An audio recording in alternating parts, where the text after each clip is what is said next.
दोस्तों, बनारस यानी काशी धर्म की नगरी है। गंगा के चारों तरफ मंदिर और मंदिर से आती घंटियों की आवाज पूरे एटमॉस्फेयर को धर्ममयी बना देती है।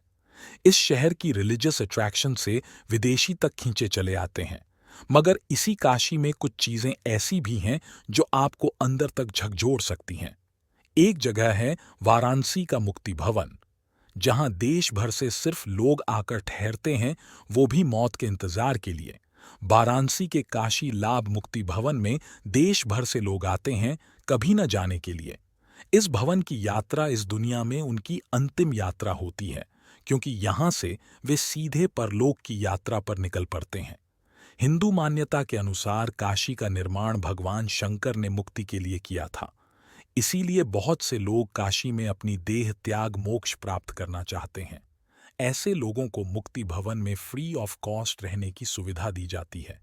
जो व्यक्ति संसार के सुखों को त्याग कर ईश्वर को पाने की इच्छा रखता है, वह अंतिम समय में काशी प्रवास करता है। ऐसे ही लोगों के लिए यह मुक्ति भवन बनाया गया है। क्या आपको पता है कि मृत्यु के बाद हर इंसान क्या चाहता है? अगर आपको इसका जवाब चाहिए, तो आप बनारस के मुक्ति भवन में जाइए। जब इंसान अपने जीवन के अंतिम पड़ाव पर पहुंच जाता है, उस समय उसका भौतिक सुख से अटैचमेंट खत्म हो जाता है। अपनी उम्र के अंतिम पड़ाव पर पहुंचकर इंसान को केवल मोक्ष प्राप्त करने की चाह होती है। हिंदू धर्म के अनुसार मोक्ष तब प्राप्त होता है जब मनुष्य को जीवन और मृत्यु के चक्र से मुक्ति मिलती है। हिंदू धर्म की मान्यता के अनुसार यदि व्यक्ति अपनी अंतिम सांस बनारस या वाराणसी में लेता है, तो वह जीवन मरण के चक्र से मुक्ति पा लेता है और उसे मोक्ष की प्राप्ति होती है।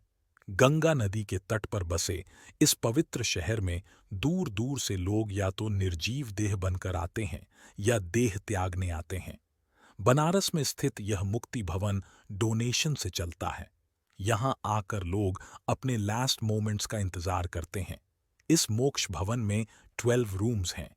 इसके साथ ही यहाँ एक मंदिर है और पुजारियों के लिए छोटे छोटे क्वार्टर्स बनाए गए हैं। जिन लोगों को लगता है कि अब उनका अंतिम समय नज़दीक है, वे यहाँ 2 हफ्ते रह सकते हैं।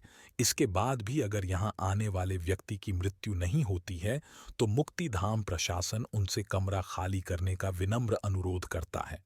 2 सप्ताह पूरे होने पर अगर हॉस्टल प्रशासन को लगता है कि व्यक्ति की मृत्यु निकट है और कुछ ही दिन में इंसान मरने वाला है, तो मैनेजर लोगों को कुछ और दिन ठहरने की इजाज़त दे देते हैं।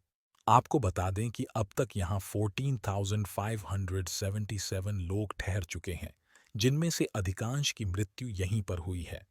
वहीं जिन्होंने 2 सप्ताह तक अपने प्राण नहीं त्यागे, उन्हें भरे मन से अपने परिवार के साथ वापस जाना पड़ा। यूपी बिहार सहित कई राज्यों में काशी करवट की परंपरा है। काशी करवट का मतलब है कि जो व्यक्ति अपनी अंतिम सांसें गिन रहा है, उसे गांव के सभी बुजुर्ग मिलकर बनारस लेकर आते हैं, ताकि वह व्यक्ति अपनी देह को गंगा किनारे त्यागे और मोक्ष प्राप्त करे। इसी को काशी करवट कहा जाता है। अभी तक इस काशी लाभ मुक्ति भवन में 14,700 लोग मोक्ष प्राप्त कर चुके हैं। रोज इस मुक्ति भवन में किसी न किसी को मुक्ति मिल रही है। यहाँ आकर रहने वाले लोगों के परिजनों का कहना है कि उन्हें उनकी इच्छा से काशी लाया जाता है। मुक्ति भवन के इतिहास के बारे में भैरवनाथ ने बताया कि ईयर 1958 में विष्णु बिहारी डालमिया ने इस भवन को उन लोगों को समर्पित किया था जो काशी में मोक्ष पाना चाहते हैं। ऐसे लोगों के लिए यहाँ फ्री ऑफ कॉस्ट रखने की व्यवस्था की गई। मुक्ति भवन के भीतर बने मंदिर में काशी विश्वनाथ मंदिर की तरह आरती और अभिषेक ईयर 2000 से परस्पर किया जा रहा है। पहले यहाँ 8 पुजारी हुआ करते थे और एक सेवक, पर अब सिर्फ 3 पुजारी है और एक सेवक बचे हैं। काशी अपने आप में रहस्यों से भरा शहर है। यहाँ आपको पूरब और पश्चिम की संस्कृति का अनोखा मेल देखने को मिलता है। मगर इसी काशी में कुछ चीजें ऐसी भी हैं जो आपको अंदर तक झकझोर सकती हैं। इसी ही एक जगह है वाराणसी का मुक्ति भवन। मुक्ति भवन की कहानी जानकर काफी अजीब लग सकता है, मगर काशी को समझने वाले जानते हैं काशी, शिव, मृत्यु और मोक्ष का क्या संबंध है। तो दोस्तों, आज हमने बनारस के मुक्ति भवन के रहस्य के बारे में जाना। अगर आपको वीडियो पसंद आया तो हमारे चैनल थ्योरी ब्रेकर को like, comment, share and subscribe करें।